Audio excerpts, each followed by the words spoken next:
Welcome back. There's a new book out there exposing how the Biden White House had to deal with a president that was absolutely falling apart. The new book, Fight, written by two reporters in Washington, alleges in 2023, a year before Biden dropped out of the race, Democrats staged secret talks for Biden to withdraw. The book says Kamala Harris's communications director built a death pool roster of judges who could swear her in if Biden died in the White House. Simmons never told the vice president about the death pool roster before leaving her camp in January 2023. It also reveals, and this is really wild, when Biden attended a fundraiser at the New Jersey governor's home, that's Phil Murphy, his team placed fluorescent tape on the floor so that the president of the United States knew where to walk. Less than 72 hours before Biden dropped out of that race last year, his staffers actually threw a huge party to try and boost morale after that disastrous debate with President Trump. And Texas Senator Ted Cruz joins us now to talk all about this. And, sir, good to have you on. The book also alleges that Biden didn't recognize Eric Swalwell, who's like one of the congressmen that's on TV the most for his party, didn't know who he was. The details are insane, aren't they? Look, Rob, the entire thing is a scandal, and it's a scandal that was right out in the open for 4 years. And I'll tell you, every Democrat was complicit.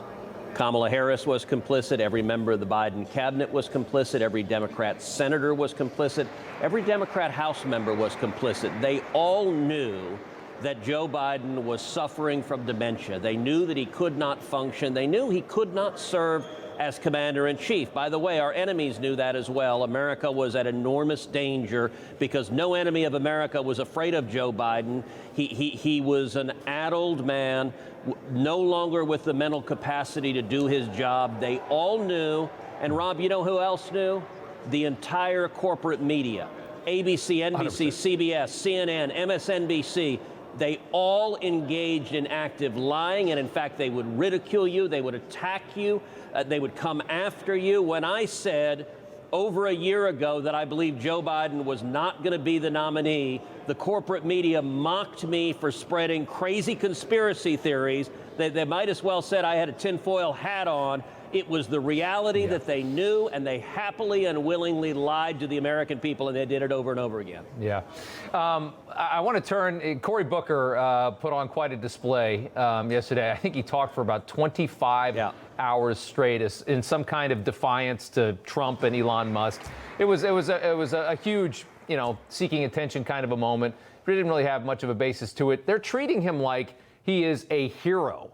I mean, the Hollywood Reporter calling it the screen performance of the year. Is that all you got to do is get up there and talk for 25 hours and that's what it takes? Well, listen, the Democrat Party is lost. They are listless. They can't figure out who they are. They can't figure out what they stand for. They've got 26% approval rating. Listen, Ebola polls better than today's congressional Democrats.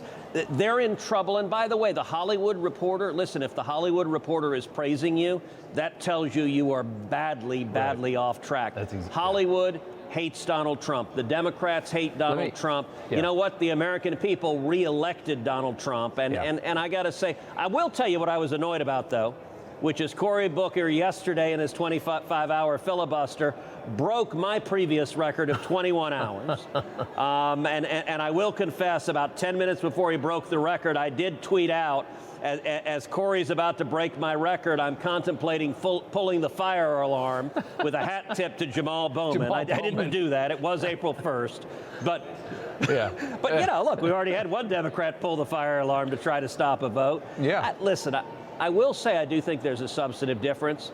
In 2013, when I filibustered for 21 hours, I was doing so to highlight the enormous harms Obamacare was causing as people's premiums were skyrocketing, as their choices were going down, as they were losing their doctors after Barack Obama had lied and said, if you like your doctor, you can keep your doctor.